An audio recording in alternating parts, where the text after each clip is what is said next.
name is Cindy Rack. I'm with Keller Williams. I work out of the Bethel Park office, but we cover basically, all of Western Pennsylvania.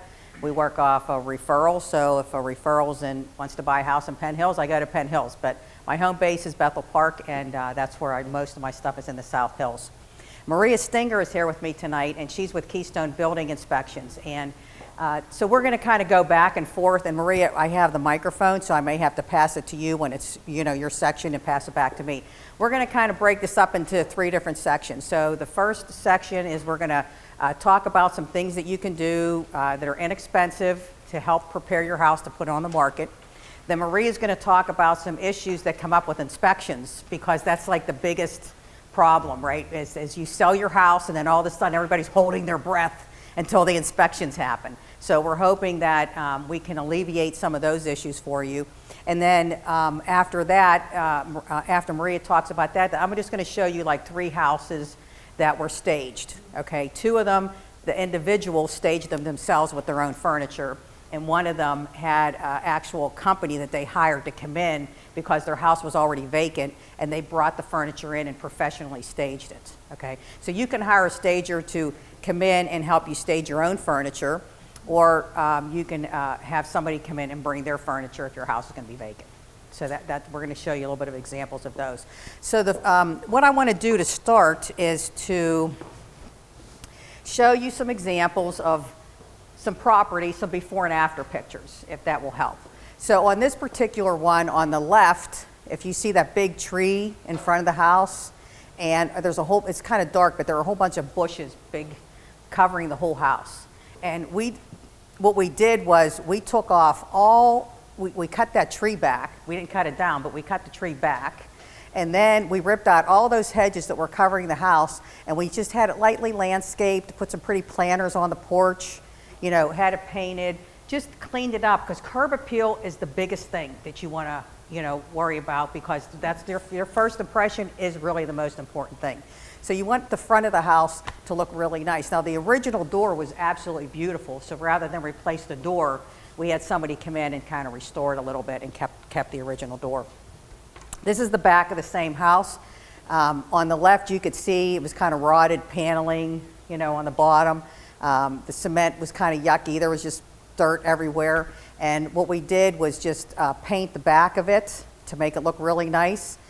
Replaced any rotted wood, and we put a cement pad back there, and we painted the porch and just, cleaned it up and made it look nice. It wasn't a lot of money, but it made a total difference in the way the back of that home looked. This is that same home on the left side with the trees. It's hard to tell, but the porch wasn't painted. So we just painted the porch, cleaned it up. And I think on the top shelf, we put on the roof, the ceiling, we put some like fascia, softened fascia kind of material, just to make the ceiling look really nice. This here, we don't have a before picture, but this was a property. They had a really ugly blue outdoor rug on there that was just really old and beat up and torn. And there was this beautiful decking underneath that carpet. Why they would cover it up, I have no idea, but they covered. So we took the carpeting out, we stained the deck, and we put a new door on. That's all we did. And it made that whole porch look completely different from what it was prior. Now, this is just some cleaning up stuff for staging, right? So there's one thing on the right that's wrong, but everything else is correct. So if you look at the left, a lot of people have their coats when they come in the front door. They throw their shoes, right? When you're staging your house to sell, you do not want to do that. You want to clear up everything from the front as much as you can, get rid of the shoes and everything, and then just put something very simple there. Now, one thing on the picture on the right is wrong. Can anybody guess what that might be? Personal photos, right, okay. So you should take down all your personal photos, and you can even go to Walmart and buy a nice, just plain picture and hang it there, or not have any picture there. Closets are huge, okay. I can't tell you enough. Us women, we like to have, space. We want our storage. And when you come into a home and that closet on the left looks so full of stuff, you're thinking, where am I? That's just too small. Where am I going to put all my stuff? So all she did was cleaned up the bottom part, hung a couple purses, not that big purse, made the coats look nice and cleaned it up, and now that closet looks nice and big and spacious. So I would say out of all the things that you do, Cleaning out your closets and your kitchen cabinets are probably the biggest thing that you could do. A lot of people get overwhelmed by it. I have a rule called the 15-minute rule. You can do anything in 15 minutes. So let's say one morning you're getting ready for work, take an extra 15 minutes, you clean out one cabinet in your kitchen. And you'd be surprised in 15 minutes you might get even more than one cabinet done. And every day, if you just take a cabinet, by the end of the week, you'll have all your kitchen cabinets cleaned out, and you will be shocked. And you'll be thinking, wow, that wasn't that big of a deal. Then you go into your garage. That's how I clean out my garage. I did the 15-minute rule. I went in my garage, I started in one corner, and I thought, okay, I have 15 minutes. I did as much as I could, and then I thought, I have another 15 minutes. But you only commit 15 minutes at a time. So I ended up spending actually 45 minutes, got half my garage cleaned out, which surprised me because I was focused, and I didn't have it hanging over my head because by the end of the week, the garage was cleaned out, right? So you can just take these little, and you might have 15 minutes in the morning and 15 minutes in the evening, right? So you might get 30 minutes in one day. But you could get a lot done by using that 15-minute rule. This is another closet, linen closets. All she did was just fold the towels and rearrange them and took the vacuum cleaner out. That was it. Now that closet looks huge compared to the closet on the left. So these are things that don't even cost anything but your time, right? That will make a huge difference when you go to show your home. Now this kitchen here, the only thing we did was paint the window. That window was all broken up, right? It just broke up kind of the whole room. And when we did it on the right, we painted it white, and it just kind of made everything blend in together. So we didn't change anything in that kitchen, and it made a big difference. In this bathroom, it's hard to see with the color, but it was like an old-fashioned wooden light, okay, up on the left, and everything was painted like browns and different colors, where the tile was actually black and gray. So what we did was we painted the mirror to be black and gray, to be black to match. We put a new light fixture up, just changed a couple little things, not the major, but it made the appearance of the bathroom totally different when you saw it. This room here is all we did was clean it. We cleaned it. and people show their houses like this, think, who cares? They can figure out what they want to do with that room, right? It's all you have to do sometimes is just clean up the clutter. I tell people, there's a My Way storage. They have those pods. Get a pod, put it out there, take some of your personal pictures down, all extra clutter boxes, put them in the pod. Just get them out of the house, right? It makes a huge difference. This particular house here, it was blue carpeting, so it had hardwood floors underneath. So if you have hardwood floors, this stuff right here is amazing. I get it at Home Depot. It's called Quick Shine, but they have a cleaner, and then they have the floor luster. This one says floor luster on the bottom. So I wipe my floors with vinegar water, and then if you use this floor luster with just a wet rag and just wipe it on, makes your hardwood floors look amazing. Okay? And it's not very expensive at all. What we did was take the carpet out, and we just polished the hardwood floor with the floor luster, and we took the tablecloth off because people don't like tablecloths today. One other thing I tried to convince her to do is get rid of the flowers. People aren't into, dried flower arrangements anymore. So we just put a simple vase on the table. That's all you needed to do, but we couldn't convince her to get rid of her flowers. But that just made a difference there, just taking out the carpet and taking off the tablecloth. This room here, we rearranged the furniture. So if you look up on the left, the TV's in the left corner, and there's a big chair facing the TV. And then the couch was all over here, which made it look like only one person. There's only room for one person to watch the television. And it just didn't look like it was arranged correctly. So we took out the purple rug, and we rearranged the house. We put the TV up above the fireplace, and we rearranged it so now it looks like a nice, inviting place to be. What did this cost? The money that it took to hire somebody to hang up the TV and to rip out the carpet and roll it up and put it out to the garbage. It was not very much at all, and that changed the whole appearance of the living room. So staging makes a really big difference. Oh, went backwards. These are the before pictures of this room here. There was a paneling, like siding there that was dark red, and the room was just kind of dingy looking. It didn't have any furniture in it, and we just painted it, put a couple of pieces of furniture in there, and it turned the whole porch around, right? This room here, we took out the china closet, we put a simple new light fixture in it, and again, we took out the carpet and laid the hardwood floors. If you take your carpeting off, as long as it's not really bad, you don't have to refinish it unless you really want to get top dollar and you think you need to refinish the floors. You can really make a difference. People want to know that there's hardwood even if they have to refinish it themselves. So it really all depends on what you're looking to get for your home, whether or not you want to refinish them yourself. This is a really interesting room. So my friend Beth is a stager, and she was hired by this family to come in and stage. They said, we'll pay you to stage the house. But her feeling is it's not the house that needed staged, it was this room. Because this room on the left, there's a door to go outside, but to the right of that is a door going into the kitchen. And then they built this closet there on the brick, because it was an addition.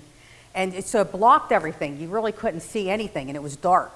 And she said, I think if you can take like $2,000 into this room and let me redo it, let me get in here with my guys and redo this, then I think this will make a big difference. So she had them take the closet out, and she painted the whole room. She painted the brick and everything a cream color. And then, if you see, there was tile here too, right? She had just a very simple Berber carpet installed, had the rest of this room paneled, and the paneling had it painted, and had the carpeting put in.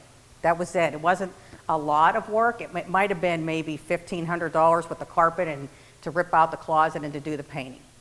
And that house sold, after she did that, the house sold within a week. And it had been on the market for 3 months. They couldn't sell it. Something that subtle made all the difference for that particular property. Now, this was a house I sold in Virginia Manor.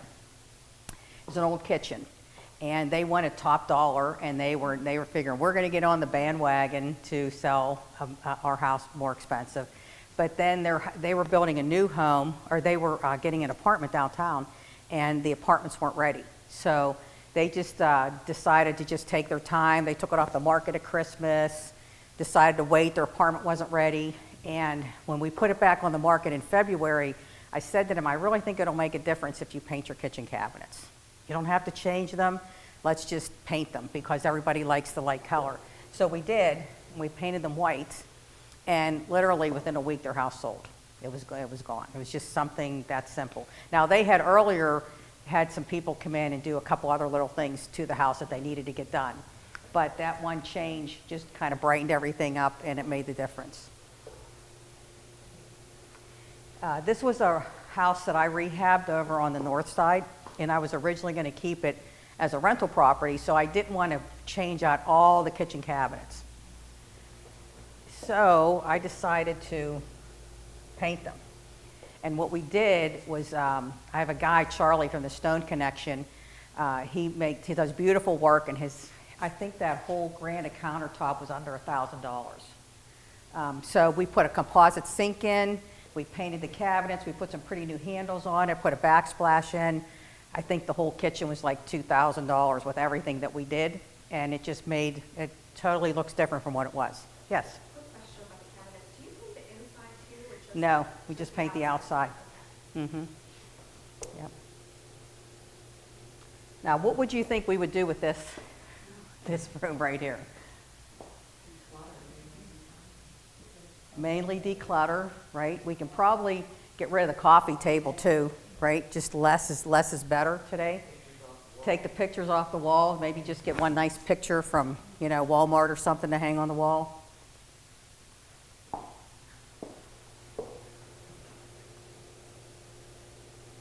What about this right here?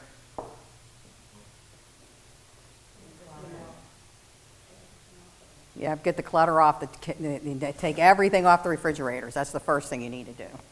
And then the hallway looks really closed in, right? So I would, if it was me, I would take the chair rail off at the center, and I would paint the walls and the trim a light color, a white and a cream.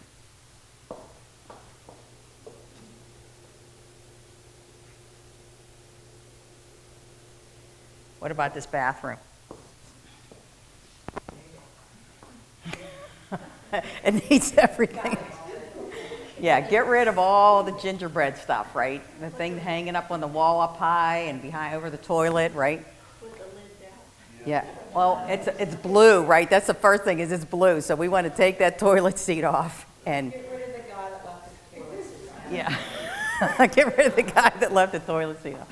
And there is some people now, some companies will come in and actually paint tile shiny to make it look like it was original tile, but just paint it white. You know, nice, make everything clean and white. You can do that today, and it looks beautiful. It's really shiny, and because some of that tile, not particularly this tile here, but there's some tile, if you know, it's pretty thick, and so it's actually cement behind there. And if you try to take all that down, it's a matter of going down to the studs. It's a major, major project to get rid of some of that tile. So a lot of people are just using this company to come in and just paint the tile, which is really nice.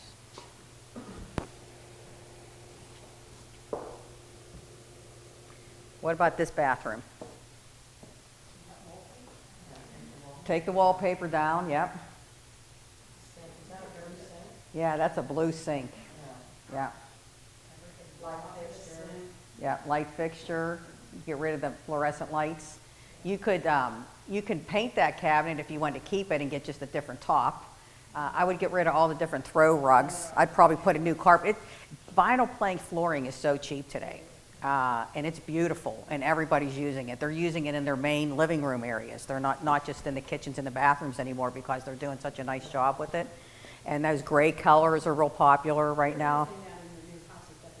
They're using that in the new houses that they're building. Yep, the vinyl plank flooring. It's thicker and it's heavy, and it's really nice. So I used to own a condo down in Florida, and we had regular laminate flooring, and the dishwasher broke one time, and nobody realized it because it was like a slow leak, and the flooring was just ruined. So if something like that would happen with the vinyl. Okay, so I'm going to, before I turn it over to Maria, a couple things that I wanted to talk about is, this was from the National Association of Realtors. We were talking a little bit earlier before we went on. It's expecting that in 2020, 1 in 4 offers are expected to be in a bidding war if your house is staged correctly.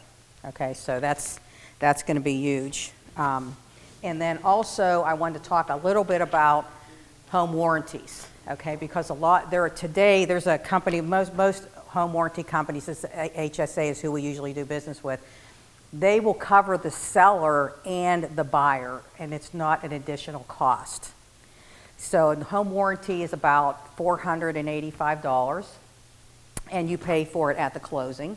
But the minute you put the sign in the yard and your house becomes active, you are covered too. So there's some things that might come up on the inspection that might be covered under the home warranty. Not everything, but some things would be covered.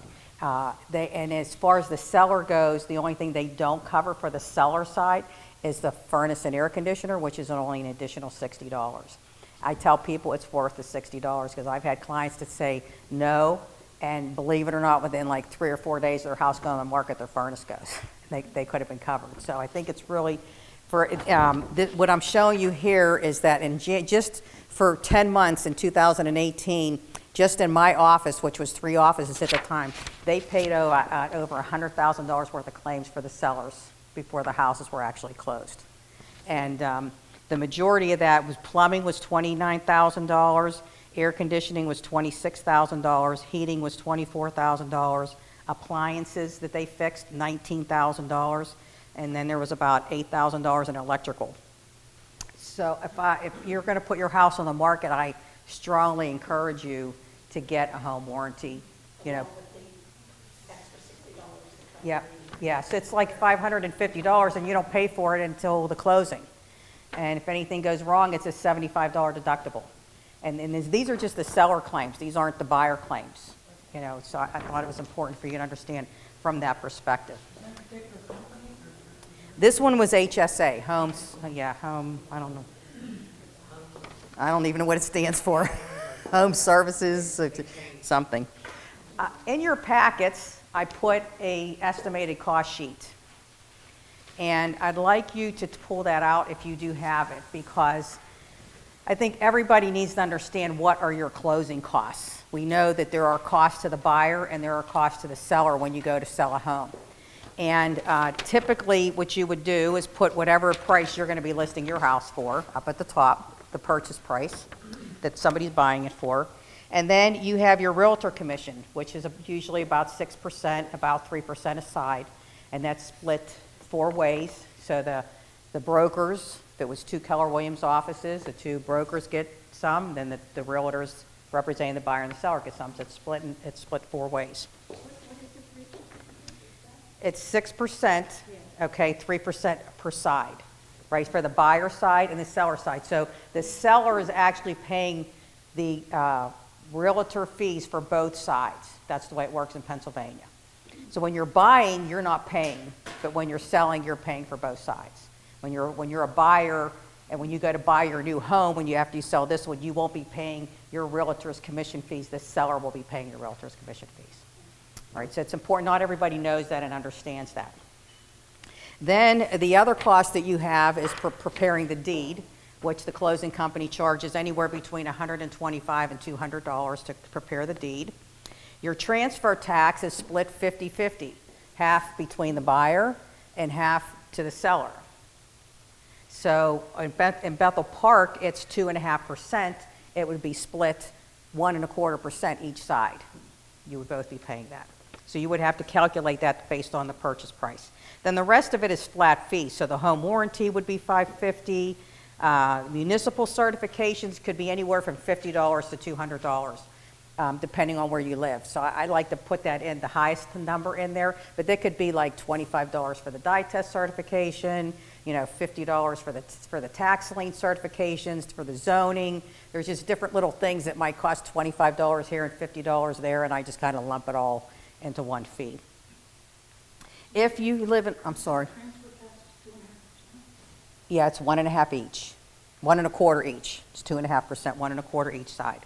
Now, if you live in a condominium or a townhouse and there's a homeowners association, you have to put a resale certificate together for that, and that could cost anywhere from, I've seen from $150 to $300 that the seller has to pay in order to put a packet together to give to the buyer, and they charge for that. So if you're in an association, you need to know that. The settlement fee is what the closing company charges for the closing to do their work, about $200 on an average. And then there's the dye test. Does everybody understand what a dye test is? Okay, so then not everybody does, so I'll explain it to you. Back in the 50s, when we didn't have as many homes, a lot of municipalities combined the sewer lines along with the water lines that come down. When the rain comes down, your downspouts, right, and it goes underground, a lot of those were combined. And over time, as more and more houses were being built, there was an overflow of water going into the water treatment plants, and they couldn't keep up with all of it. So there was a definite move to make sure that you separate the water that comes down your downspouts from the water that's your sewage. And if they're combined and they're in there together, then you have to separate it. Okay, it's important to do that. So what they do is they put dye down your downspouts, and then they turn the hose on, and they run the water for like 5 or 10 minutes, and then municipality tells them where the sewer lid is for that particular home, and then the plumber goes over to that sewer lid, he picks it up, he puts his flashlight down her, and he stands there and he waits to see if any of that dye shows up from your downspout into the sewer. And if it does, then you failed, and you have to separate the two. If it doesn't, then that means you're already done and you pass the test and you're good, right? He charges about $125, $150 for the plumber to come out and do that. And then it has to be fixed before the closing. It must be fixed. So that's what that is. Now, there's a lot of times you might be hearing recently about sewer cameras, people cameraing the sewer, which is something totally different. What happens also, which is it would be a cost of the seller, but it's not a requirement. And Upper St. Clair is a requirement, Baldwin's is a requirement, and Brentwood is a requirement for the seller to get his sewer camera to make sure all the pipes are in good working order. Because a lot of homes had terracotta pipes underneath, and over the years, the weight of everything crushes them. Trees, roots come in and crushes them. And Bethel Park does not have that requirement right now. Scott Township does not have that requirement. that the seller has to camera that in advance of selling their home. But all the buyers are realizing that there's some issues. I mean, even in Bethel Park, I'd say I'm finding 50% of the time the sewers are crushed and you have to fix them. So what happens now is the buyer agent requests on the sales agreement that we want to get your sewer cameraed to make sure that your sewer's okay. And if they camera it and there's an issue, then you are responsible for fixing it, because you can't come back and say, well, forget it, it's $10,000 and I'm not going to pay that, and we'll just forget the sale. While now as an owner, you have to disclose that on your disclosure, saying that that there's an issue with the sewer, so nobody else is going to buy it, so you have to fix it. You're stuck between a rock and a hard place. It's something that you have to fix. Now, like I said, in other municipalities, you have to fix it regardless, because they're going to make you camera it before you sell your house anyway, right? So there are some issues, and you might want to just keep that in the back of your mind, that you may have to take care of that. The one house I was talking about earlier that I saw in Brighton Heights, that they got $10,000 over asking, but they came in with the camera, and there's probably about $10,000 worth of sewer damage. So that $10,000 they were going to get, they're going to be putting right back into the sewer, and it happens. But just something to be prepared about. Pardon me? The home warranty does not cover that, and a lot of people have utility coverage. I don't know if you're familiar with utilities. You can an extra $3, you can cover your water lines, your sewer lines, your gas lines. That's only if there's a problem, as far as like a backup, So if you have that and your sewer backs up and it's really bad and they determine it's damaged, then those lines will cover it. But if you don't have an issue, it could be cracked, but and everything's still going, they will not cover it. You have to pay that out of your pocket. And how much is it to pay for the camera? The camera is $150, and that's usually the buyer's expense. Okay, the buyer is going to use that as part of their home inspection to get the camera. So it's not something you have to do, and it's not something that you pay for even if it happens. You pay if there's an issue with it. They will give you a video and they'll show you where the cracks are, and then you have to usually get your own plumbers in there to get a couple estimates to see, because there's a lot of different ways that you can actually handle a sewer cracked like that. Okay. And then there's an admin fee, which every brokerage charges for administration costs, to store all your documents for 10 years, all the different things they need to do. Keller Williams fee is the lowest that I've found in the industry. It's $295. I've seen them as high as $500 or $600 to have that fee, but it's on every transaction. Those are basically what your costs are, and I think it's important when you go to list your home that you understand up front, what some of your costs are going to be and what you're going to net, especially if you have a mortgage, right? You have to pay the mortgage too. Any questions on the cost sheet? Nope. Okay, great. All right, so I'm going to turn it over to Maria to talk about issues that we find on home inspections besides the sewer, which we just talked about. And then we'll come back and look at some houses that were staged so you can get an idea of that. So why don't you clip that on and then I'll give this to you. Oh, thank you. Oh, I have to hold it. I don't have a pocket. Yeah, you're going to have to hold it.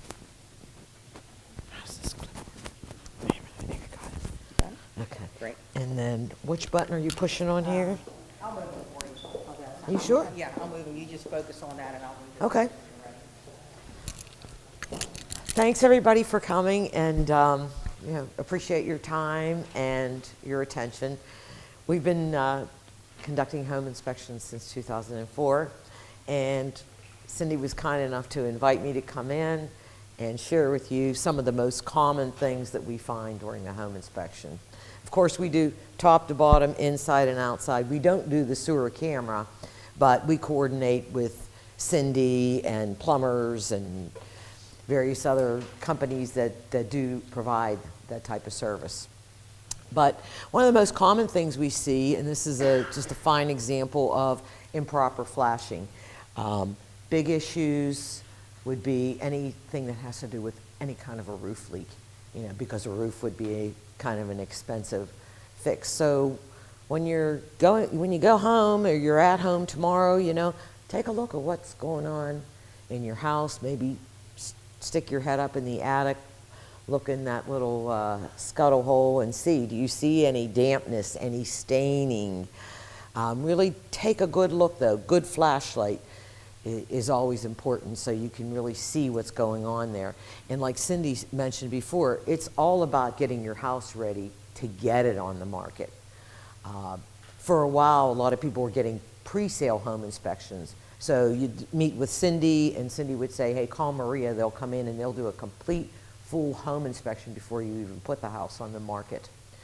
But I'm just trying to give you tips now to kind of, hey, look at this kind of stuff.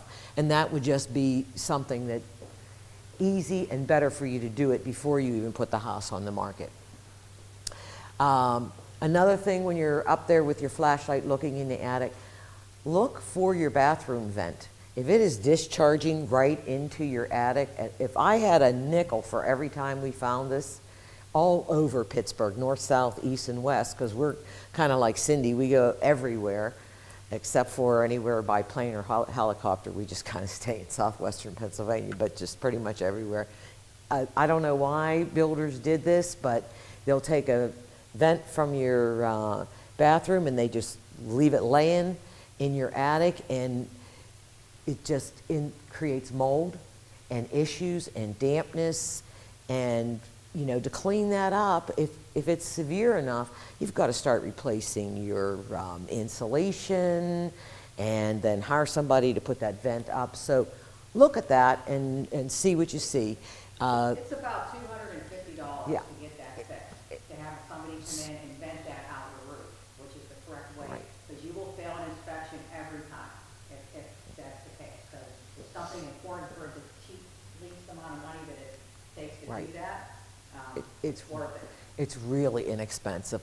And then the picture on the left is a leaking plumbing stack. You know, since we've started this company, 15 years ago, I look at mine all the time and say, is there anything leaking there? Because I am not living in a house with anything that looks like that. So if you see something, get that fixed. That could kind of be a little bit more of an expensive fix if you have it. And you see it a lot more in older houses. While working with an agent over the years, she said at one of her closings, they were going to stop the closing because there was a leaky faucet, and the buyer decided that day they wanted a $500 credit for a leaky faucet. That might have been the little washer that all you need to do is replace the little washer. So as you're going through and getting your house ready, look for little things like that.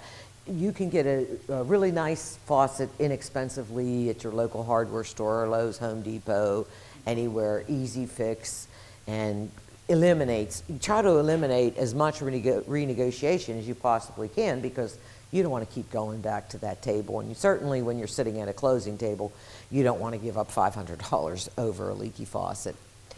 Another issue is movement in bricks. We see that a lot, and rotting wood on the decks. I was at a seminar this morning with Ed Herzl. He's a structural engineer who Cindy and I both work with from time to time. And we live in Pittsburgh. Our ground is moving, our houses are moving, there's water pushing in, water pushing out. We see a lot of bricks moving, a lot of shoddy repair work. And Ed brought up an example today. I don't know if I have lentils in here, but above windows, those lentils, if their water gets in there, and you'll see it a lot. You'll see it on the front of houses where you see all this kind of work done, and it looks like all these stair steps and all this mortar is replaced. And that's because you got to take the bricks out. You've got to, replace that lentil. But a good contractor should dye the new mortar to match your old mortar, so you really can't see that too bad. But this example here is that's actually some shifting movement there. So, we're going to get a structural engineer in here before you put your house on the market. Again, be your own inspector. Go out there, take a look. Do you see anything like that? Call Cindy. I left some flyers here too. Call myself. We're glad to help you to get the right people that we know, that we work with on a regular basis. They're professional, they're licensed, they're insured, they do a good job and reasonably priced. But those are big issues. With the wood would be really a safety issue. And we see a lot of problems with decks And again, we were talking about that this morning about decks, and I had a deck put on my house in 2004, and I know there are problems with this deck, and this deck makes me nervous. And we were kind of talking about that today because I can see they didn't use those hangers, and the hangers are so cheap. They look like a U, and you put them on and you anchor everything in, and they should have done that with the steps. And it's not a big high, it's only 3 or 4 steps down, but those steps are coming off because they nailed them in instead of using the proper hanger. So when I call Cindy and say, hey Cindy, I'm going to sell my house, she's going to say, you better get that fixed, girl, before you put this on the market. I mean, I know that would be something that needs to be fixed. I know now that that was done improperly. At the time, I wasn't paying attention, so it's there. But holes in fire-rated ceilings, we see that a lot.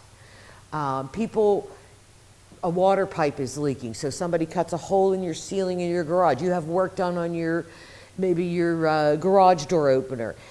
Somebody's got to repair that, and you've got to make sure they repair it with the proper drywall. It's fire-rated drywall. Buy it at Lowe's, Home Depot. Get on a ladder, get up there. I know my husband has done ours a couple of times where he'll go ahead and fix those holes. He's not a handyman by any stretch of the imagination, but he can do simple jobs like that and makes it look nice. You paint it over. So, and a lot of townships too have an inspector that comes in to look for things like that, and they'll call that and a fire-rated door between your garage and your living space. So that's real important too. So if you know you don't have that, that's something you probably want to get done. And some of them are more difficult than others and get into various other issues. But we see holes in the fire-rated ceilings all the time. There's an example of rust in the electrical panel. Water's getting in there somehow, some way. Moisture. Is it coming in because on the outside of the house, that putty that the electricians use, maybe that's not there proper. Maybe there's a lot of moisture coming in the basement. You got to really investigate that and see, hey, where that's water, because that could be a safety issue too. That's water coming in basements. I wish I could tell you that we don't find that. We find it almost everywhere. It's almost universal. We're in Western Pennsylvania. We have porous material that's used for the basements. You've got to find out, why is this coming in here? Is it the discharge of the gutters and the downspouts? Is it right there in that corner? Eventually, you're not only going to have the mold, but you're going to have bowing walls that come along with that, because the earth is going to move. It's going to put a lot of pressure on that wall. It's going to move it in. And in real estate, mold, I always say mold is the 4-letter word. Somebody looks at your house and they think it's mold because you have to test it in an order. They run. So that's definitely something you really want to get cleaned up before you put the house on the market. Other common things, GFIs, very inexpensive to fix them. They break. They're not, once you put them in, they're not there forever. So test them around your home to make sure they're working properly. That becomes a big issue in home inspections. We talked about the bowing walls. People are going to look for bowing walls. If you have a wall anchor system, make sure you have the paperwork. A lot of companies give you lifetime warranties on that. But one of the issues we were talking about earlier today at that seminar was people don't, on the old wall anchor systems, you have to crank that and you have to pull. They put like a cement block on the outside and a pole. So you want to pull that together, right, over time. And you have specific instructions on how to do that. You need to make sure that gets twisted if it's 1/8 of an inch every month, so it pulls together, so it actually straightens up the wall. Because sometimes you see them, people have the wall anchor system, but they never turned it, so it's not doing what it's supposed to do. Which is make, or they drywall over it. So that is a big issue. Leaky bathtubs, leaky anytime we see any kind of leaks. Under sinks, we're gonna look under sinks. Windows, check your windows, make sure they're working properly. Maybe they don't need replaced, there are people that you can call that'll come in and they'll just fix them for you, that whatever repairs are needed. The seal breaks on your windows, a lot of people, that becomes kind of an issue of contention in a home inspection where, well, the window's performing, it just gets cloudy in between, Yeah, right? there's a place on the north side called Done Right Windows, and they'll come in and they'll just replace the glass part out of your window so you don't have to get the whole window replaced. It Right. might be $100 to replace the glass as opposed to $350 or $400 Plus. to replace the whole window. Right, Mhm. right. Question. Like the cinder block walls in your basement, our house is 13 years old, in heavy rains, when it never gets wet. Some of our neighbors, they've painted it white. Is it better just to show that, don't paint it because you show the buyer that even when it rains, it never gets wet? What do they paint it or no? Well, if it's not getting wet and if it doesn't bother you not to paint it, well, why start painting it? Then you gotta paint it all the time. You know, I didn't know if some people think it looks better appearance-wise. It does look better appearance-wise if it's painted. And the inspector has a monitor. Moisture It's meter. a moisture meter. So he's gonna know if you're trying to paint it to hide something, because he's gonna put a moisture meter on there and he'll know if it's wet or not, That's right. right? So, yeah. Well, yeah. I say, as a realtor, I say paint it. Anything that looks clean and beautiful, people want because they're Right. busy. Young couples, they have kids, they're going to sporting events, they're working 2 jobs. They don't want to come into a house today that needs a lot of work. The other thing, the question I had was, the copper piping we have in the basement, I know our plumber that does our normal checkup and maintenance, it has some green on the pipe. Does that mean there's some minor leaks, or minor pinholes or something like that, that has like green on the copper? Yeah, I know what you're talking about. I don't believe that's ever really come up in a home inspection, because I have that too on my Yeah. pipes, but I don't have any active leaks. Yeah, we don't have seen it, I but don't at have least leaks. some of that could be the start of a pinhole or something, I don't know. We had a question over here. In Bethel Park, is it a requirement to have a fire alarm in every bedroom? I would say, so Bethel Park does not have an occupancy permit that you have to get when you sell your home. I can tell you that everybody would prefer, like if other inspectors for, like, Castle Shannon has an occupancy permit, you have to have a smoke detector in every single bedroom and in the hallways, and there has to be carbon monoxide detectors on each floor, not just in the basement, but especially up in the bedroom, the floor where the bedrooms are, carbon monoxide. Yeah, very important. And even though Bethel Park doesn't have the inspector for the fire door, that's going to come up on an inspection. Right. They would expect that you have a fire door in between your garage and your house. That we are going to put that about the smoke detectors. We're going to say it is recommended by the National Fire Protection Right. Safety Board. And we're going to put that in there. The fire door, the fire-rated door between the garage. We're going to put that in every report. You're going to Right. see all of those things. Anything like Cindy, and she said this earlier too, maybe some of you weren't here, any safety issue, you look around your home, railings, I think it's 3 steps, you've got to have a railing. So any place you don't have one, I really Yeah. just get one. Both. Both, Both, inside and outside. See, a lot of times what happens is couples, especially first-time home buyers, they're using FHA mortgages. So the FHA appraiser comes in, and typically an appraiser for a conventional loan, or if somebody's buying cash, you don't have to worry about it. But if it's an FHA loan, they're a little bit more strict, and the appraiser can actually say, there's chipped paint, it needs to be fixed. This window's not working, it needs to be fixed.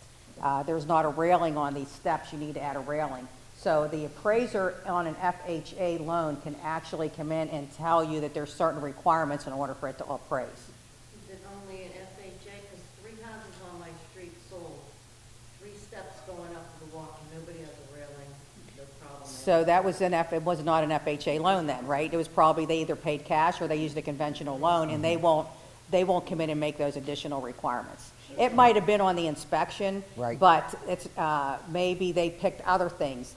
The buyer picked other things that they wanted to fix, right? You don't have to do it, but but it could come up, just That's so right. something for you to know. Can't you sell a house as is? You could sell a house as is. A lot of times what happens when people see that is they think there's something wrong with it. You can negotiate at the time. So maybe you're asking this much money for the house and they come in lower than what you're asking. You could say, well, I'll sell it to you at that lower price, but I'm not going to fix anything, right? You could do that. But I would always start off with really not saying that if you can, okay? One of the things I recommend in here is that you do things like a pre-inspection. You know, whether you do the pre-inspection yourself or you hire somebody like Maria, but it is really nice if you have the house pre-inspected, because then they know that you had somebody come in and take a look at it, and you probably address some of the things that would come up for them on the inspection, and that makes it go smoother. A lot of times what happens in a sale is you have the agreement and then the inspection comes, and like I was saying earlier, the buyer comes back and asks for every single little thing because their realtor has not prepared them that this is not to come in and ask for every little thing and do a renegotiation. So sometimes what I'll do, like I had a house I sold in South Park and we knew the driveway needed replaced. You could see by looking at it, it was completely crumbled. And so we put on there, the driveway needs replaced, and, you know, in the agent notes, will not be part of the inspection repairs. So I make sure that the buyer knows that you can't come back on the inspection and say, oh, well, we need a new driveway, when you saw that it needed a new driveway. When you put your offer in, you should have put your offer in based on the fact that you know you might need to put a new driveway in. So you have to really prepare, and so when an offer comes in on a property that I'm listing, I'm making sure that I'm talking to the other realtor and setting that stage to say, I hope you prepared your buyers for the inspection to tell them that this is really to look for any crazy structural issues that maybe nobody knew about, to look for health and safety issues that we would be more than happy to fix for you, because that's something that should be done anyways, the health and safety issues. And then the rest of it is a honey-do list for them to prioritize when they buy their home, because they're not buying a new home. There are going to be issues with every home that you purchase. And, but it's really nice if you have the pre-inspection done, because you can repair some of those things, and then there isn't a whole lot of fighting and arguing going on. I tell everybody, I'm Italian, I want everybody hugging at the closing. So I'm preparing everybody from the very first beginning all the way through, and that's including staging your house and preparing it so that it'll sell faster for you, and making sure that we're working through the negotiations in the right way.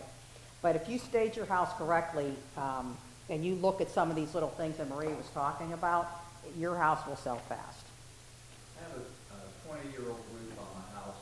Mm-hmm. It's an Owens Corning, it's a 25-year warranty. Mm-hmm. It'll cost me about $8,000 to put a new roof on the house. Mm-hmm. Is it worth doing, or just leave that as is? It all depends on what you want to get for your house and if there's other things that need to get done. So individually, I look at every house individually, and then we sit down and discuss those issues and say, well, if I were you and you want to get this amount of money, I would put a new roof on. Otherwise, you know, they're going to say, well, it needs a new roof. And I could put in the descriptions too. We know the roof is older, and this is why we priced the house based on this. So they know right up front. We know that it's going to come up on the disclosure anyway, because you have to fill out a disclosure and say, if you know how old the roof is, tell us how old the roof is. I've been in my home in Bethel for 30 years. When we first moved in, we put in a new roof, we put in a new furnace, we put a new air conditioner in, and we put a new kitchen in.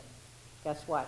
This year I had to replace the furnace, I had to replace the air conditioner. This year I have to put a new roof on, and about 4 years ago I put a second kitchen in. There you So, Beat you by 6 years. yeah. I'm older.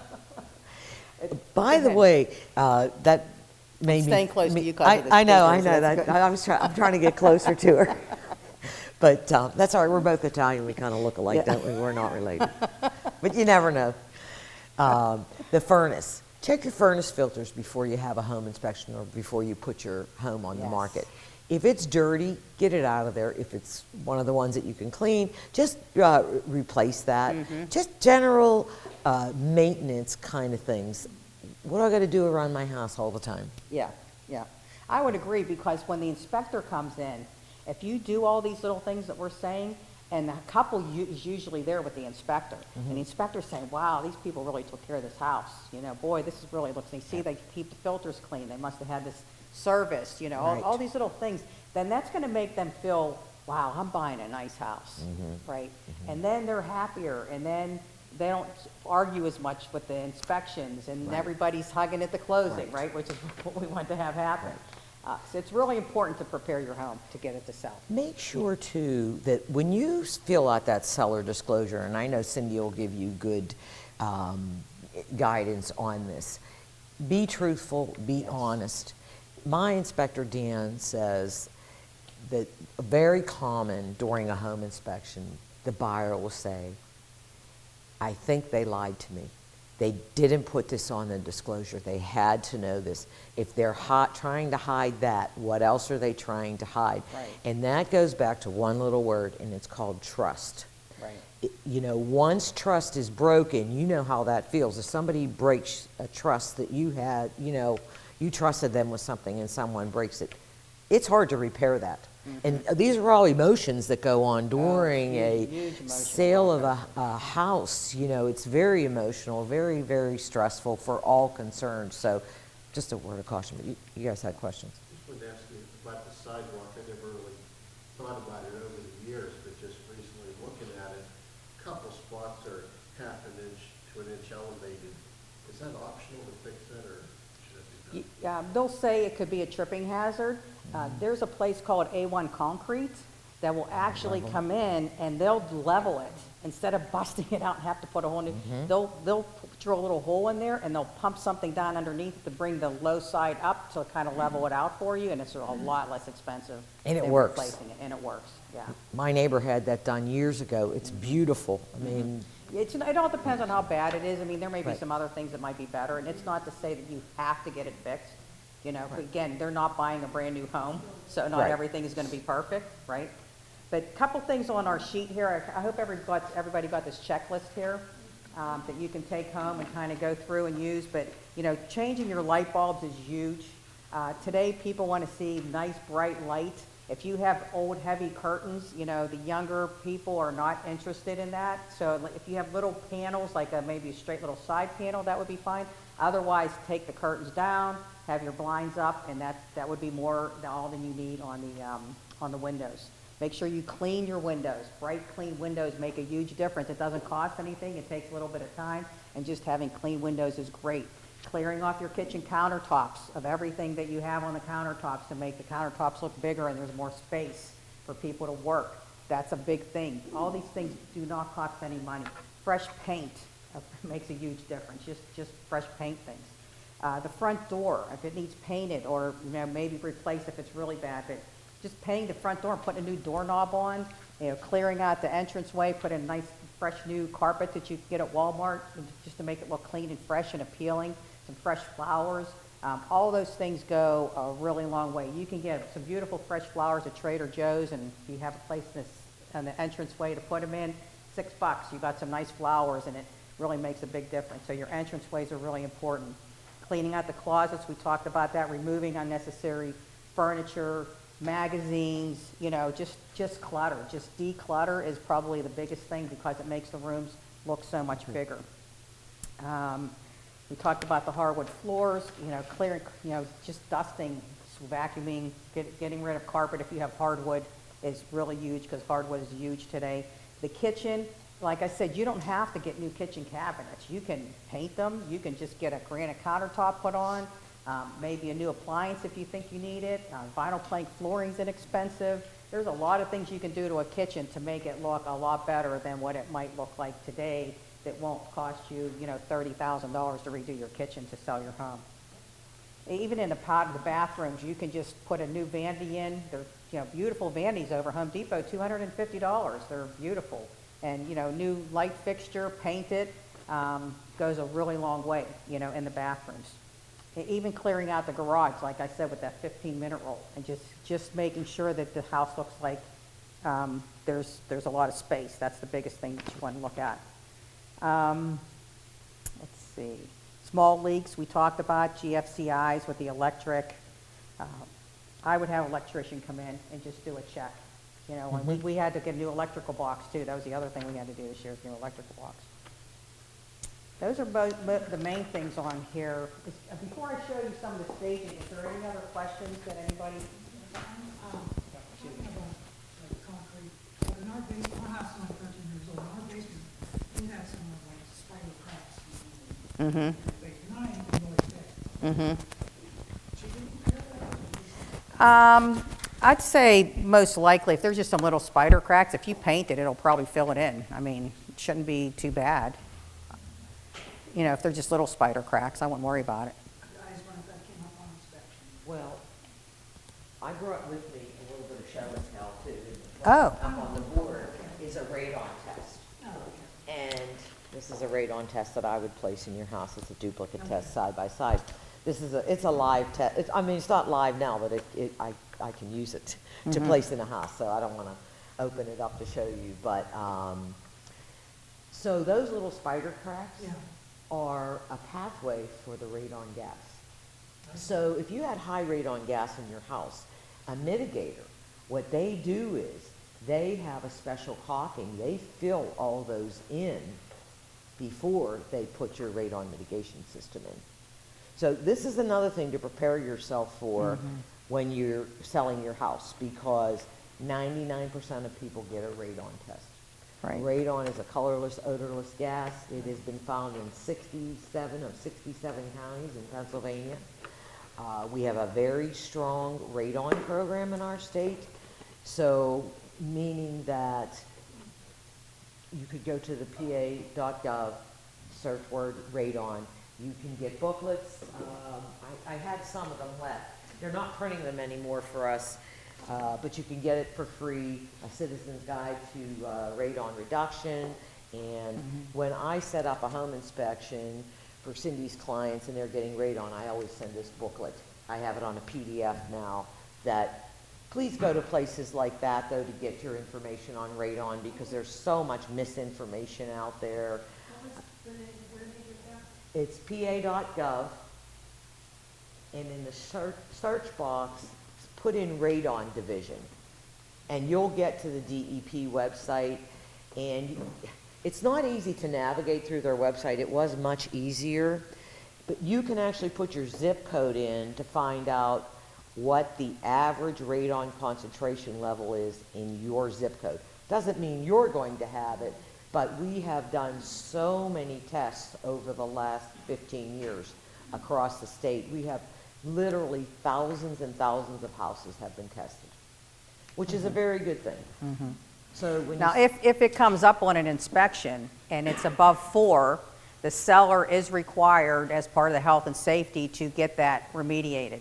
And it costs about $850 to have a company come in and they put this radon thing in there that takes the gases out and takes them out. So some homes have issues with that and some homes don't, and it's really the throw of the dice. I mean, I can't say this particular area has more radon and this doesn't, but it might be a good idea, since she talked about the radon, to seal those cracks up before you paint it. And then that's before the radon testing comes in, right? That would help.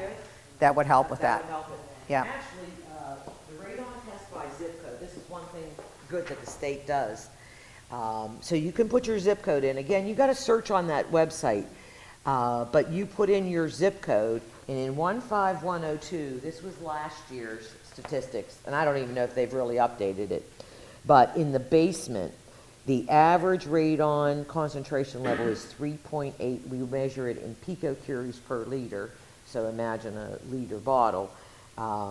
But we have tested a house in 15102 that had 78.2 picocuries.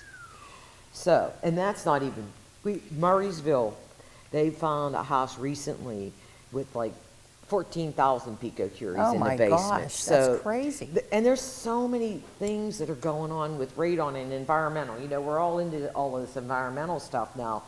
And, you know, all of these, once you get something like that, a really high reading, it's like the DEP converges. You know, it's almost like, you know, the guys are coming in their hazmat suits with their they're running around with Geiger counters all over the place, you know.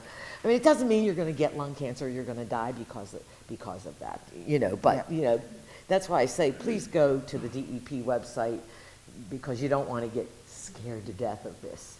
You know, we're not going to die. We're going to get it taken care of. They're going to come in. They're going to find out. But one of the things we're doing is we're bringing exotic items into our houses, exotic woods, stones, bricks.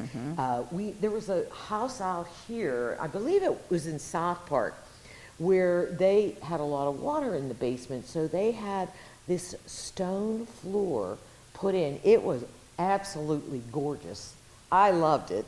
And it was porous, so that if there was a leak or there was water coming in, it all went into the drain. But it was all this stone, and I was like, oh, wow. But the radon came back, it was absolutely fine, right? So it was great, you know, somehow it was sealed up. But we're starting to test more on first floors in homes because of all these exotic materials we're bringing in. We're going into these houses and they're putting these elaborate stone fireplaces in. That all emits the radon gas. It just keeps breaking down and What breaking down. about granite? Well, I remember that scare. It was all over the internet. What do I have in my kitchen? Granite. I'm I freaking do. out, right? I'm freaking out. I'm like putting these tests all over my kitchen. I'm setting it up. Very low. It's sealed. So it's not coming out because it's sealed. So the only way you do know is if you test. And again, there are some really exotic granites that have really high radon, but there are other things we don't even think about in our house. The old Fiesta ware, loaded with radon. They used radioactive paint on clock faces, and they found radioactive material in parachute cords for the Army. And when we have our continuing education, the girl, she goes to antique stores and finds all this stuff. It's all over the place, Swatch watches, and you don't think about this too. I'm on a national panel. We are rewriting radon testing standards. We already did single family homes. Now we're working on multifamily homes and commercial buildings. So what they're finding, and this, I knocked my socks off, because of the elaborate heating and cooling systems in high-rise skyscrapers in New York City, they're finding radon gas 60, 70 floors up. Wow. Because it's being carried up in through the ventilation systems. So now they're rethinking, okay, well, we're designing, the engineers are designing these buildings, they've got to figure out a way also to take that gas out. So just like in your home, you would seal all of those cracks, you would put the pipe in, dig a hole in the cement floor, put the pipe in, creates a suction. In existing homes, it goes out the side of the wall and then up above the roof line, and a fan runs constantly, just constantly. New construction, a lot of the builders will put the what we call a passive system. There's no fan. Sometimes they work, sometimes they don't. I do a lot of testing in new construction homes. What do you fill the cracks in, like sachet or something? There's a special caulking that you could probably Maybe Home find Depot. It, Yeah, you probably find it at Home Depot or something. You can find the radon mitigation fans at Home Depot and Lowe's, and there's a company on the other side of Pittsburgh, kind of east, I guess, like up 28, northeast. It's called Festa. They actually manufacture fans, and they sell them worldwide. They are very, very good radon fans. You could buy them at Lowe's or Home Depot for Of course, I don't even know if $50 or radon something. levels are high or not. Yeah. Yeah. I would say just seal it and paint it, and then if it Yeah. comes up on an inspection, you deal with it, right? Yeah, we Yeah. have a Costa, Jeff Costa homes. Oh, yeah. 13-year homes. You may have a passive system in there. Some builders put them in, which is a very nice feature in new construction. If you're thinking of building, when you're sitting down with the builder, ask them to put a passive system in, especially if you're building on a slab, because we're sleeping right on the ground, right? And that's where it's going to seep up mostly. One guy was telling, go ahead. What's it called? A passive radon system. Passive. You had a question earlier. Yeah, if you have furniture at the house that you do not want, is it better to leave the furniture in the house or to take it all I would say take whatever you don't want, have a sale and get rid of it. So just have a bare wall.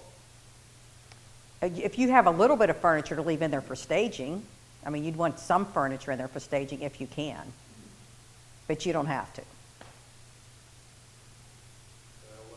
So give me a little more information here. Will the buyer bid with or without the furniture? Oh, yeah, they'll bid with or without the furniture. Sometimes staging just helps them to visualize, and you'll see with the samples that I have here of staging, houses with staging.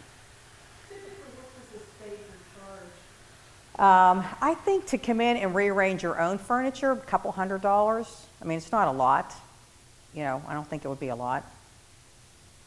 Where does the average person get a radon test? The ones at Lowe's, I know they have small things you send away. Right. I don't know how accurate they would be. Well, they're not going to be anywhere near as accurate as Yeah. my equipment. Well, her equipment is $150 for a radon test, but usually the buyer pays for that, not the seller. So Let's you, say you don't want to sell your house, you just want to know if you. Yeah. oh, okay, You yeah, can call me. yeah, We'll come out and do it. $150. Yeah, we'll come out and do it for you. Much They more leave it in there for accurate. 3 days, and then they come back, and it's very, very accurate. Yes? Is a property survey, is that part of the inspection? No. Or is that something- A survey is totally separate. You do not have to have a survey to sell a house in Pennsylvania. It's nice if you have your survey to give to the buyer. They are about $600 or so to get a survey if you want to get one. Most sellers do not get one, but, you know, usually the buyer does because he might want to put a fence up or something like that. Exactly. So Yeah. you know, maybe you have a fence that might be on somebody else's property or something. Would that be cause to hold up a sale or get that fixed prior?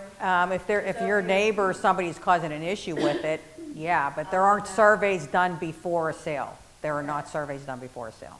All right. Two questions. One, how much are pre-inspections? $375. Okay. And then, so we're planning on moving like in the next couple of years, and we're gonna redo our kitchen. Is it better to just give it like a, just paint the cabinets, put in the countertop? I'd really like to come in and look at it, and I'll tell you what I think is the better option, which I would do. I wouldn't charge you for that. I'd come in and give you some ideas. Okay? We're probably gonna sell a house this spring, Mm-hmm. and then maybe a new hospital.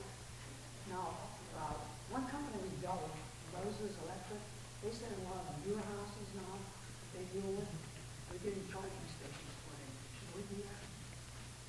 I don't think you need to put a charging station in, no. No. I mean, I would say it would be a nice feature. You know, having a Nest would be a really nice feature, you know, the programmable thermostats and all that kind of, those are really nice features that young people like. Is it a requirement or totally necessary? No. Yeah. Oh, for the electric cars. Oh, that's interesting. Yeah, I don't think that would be something you would have to put in, no. You have to get a Tesla too. Yeah, yeah, And then there's like 14 other companies that are gonna have those for the auto show. And yeah. that- We Huh. have 14 companies. Wow. They work and all that, yeah. Jude? I have sump pumps in our garage, Mm-hmm. and one of them is plugged in all the time, and any time there's water coming down from the tracks or whatever it is, it automatically flows out of the thing. The other one, there's another one in my laundry room, it has to run downstairs and plug it in for it to work. Otherwise, we just would leave it on, and it would just constantly be making like this motor noise. Well, maybe it's broke. I mean, I'd have somebody take a look at it, because it shouldn't be running if there isn't water, right? I had to get one of my sump pumps replaced. I have 2 sump pumps in my basement in 2 different areas. Mm-hmm. Okay. The other thing is, we did get mold in our basement, I'm always cleaning it with Clorox or something, and, and I think I get it, and, we also have an electric, what do they call them? They're the ceiling fan, not the ceiling fan, it would be like on the floor of my attic. It's like up. Oh, an attic fan. Yeah. Yeah, It's like, if you come up to the second floor. it's Right. up and there it is. that's an attic fan. Yeah, it sucks air from all. Yeah, those are great. People love those. Yeah. Now, if you continue to get mold, there's an issue that's causing the mold, you need to find out what's causing it in the first place, and then resolve the mold afterwards. Okay, very important. It could be because your sump pump's not working. Yeah, it could be because your sump pump's not working. Get that sump pump checked. Yeah, And see if that doesn't eliminate the problem. yeah, Okay. okay. I just didn't leave it plugged in because I could never understand why one stays plugged in constantly and the other one, it doesn't. Maybe I just have to let it, I don't see if it's on fire or something. No, you need to have it plugged in all the time. You just, yeah, I would definitely have somebody come look at it. Is it old? Yeah, it was there when we bought the house. and that Yeah. was- Yeah, I'd have somebody look at it. Okay, so this home here is one that just went on the market Monday at 10 o'clock, and it was sold by Tuesday at 10 o'clock the next day at 10,000 over asking. She did her own staging. They stored some furniture off-site, so the house looks completely staged, as if a stager came in. If you go into the living room, come on, pictures.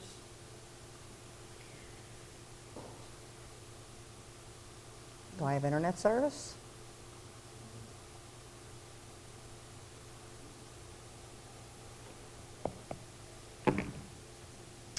All right. A little technical difficulty. Let's make sure that we're online.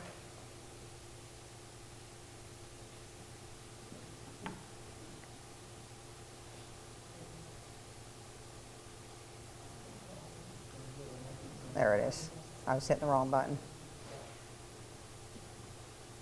All right, so we're online, so we may need to, here we go. Let's see what we got. Let me do a refresh.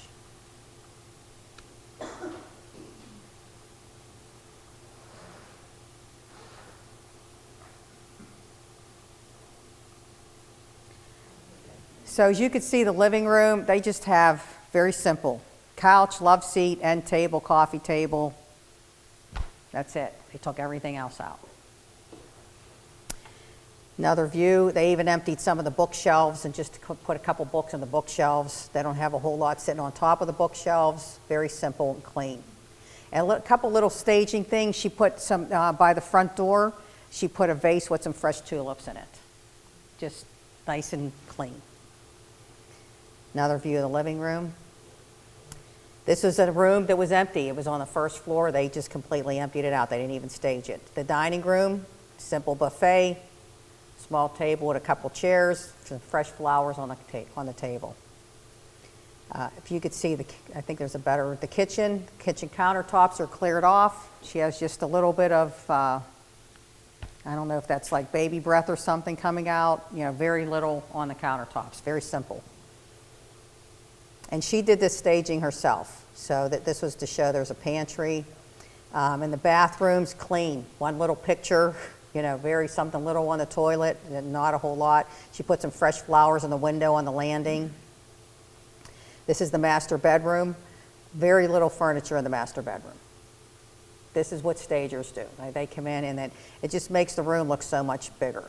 This is her daughter's room. She took pretty much everything out of her daughter's room, but a chair, a desk, and a couple little things, a bed. This is another bedroom they had. It was just empty. So you don't have to have furniture in every room, okay? You just need to have furniture in the main rooms, which is the living room, the dining room, and the master bedroom. Those are the three rooms that you should have at least some kind of staging. Very simple in the bathroom, right? There isn't a whole bunch of things sitting on top of the vanity. Nice and clean. The basement's cleaned out, painted. Nice, she just painted it, made it nice and fresh. I was down there the Saturday before I listed it. I listed it Monday. There was stuff all over the place. They really worked their butts off over the weekend. Okay, so that's one house where they staged it themselves. This is the house down the street from me in Bethel on Spartan. They did their own staging too. Now they have a little bit more furniture, but you'll see that the lines were very clean. And what they put up. So there's the living room. Again, very little furniture. They had a pod. They put a lot of the furniture in the pod. Dining room, again, simple buffet, something very little, no tablecloths. All the kitchen countertops were cleaned off. So you see this theme, right, that's going on there. This was another room. It was like a breakfast room that they had in addition to the dining room, a family room.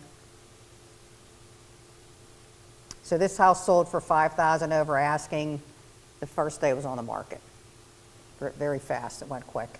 Now this is a professional stager. I just want you to see the difference between what somebody might do in their home and what a professional stager does. 243 Paul Street. This was up in Mount Washington. This was my contractor's house. He sold it. Him and his wife were getting divorced and they had moved everything out, so he hired a stager to come in and put some furniture in. This house sold the first day on the market for $5,000 over asking also. So the stager came in, just very simple, right? Little area rug, lighting, just some very basic features.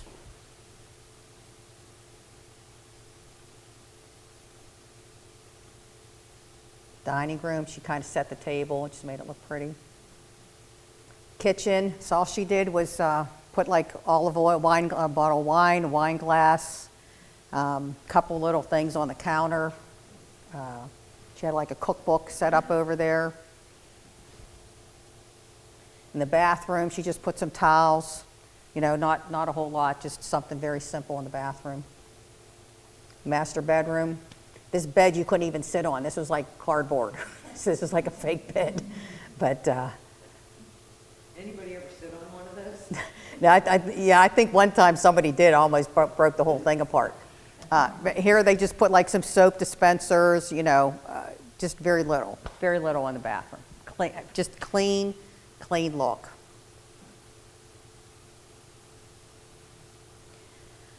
Okay, so that's some staging. Any last questions? We went over a little bit, and we had a lot of really good questions. I wanted to make sure that we answered them all. Whenever you have a house that doesn't have any furniture, it doesn't sell as well as one that has some.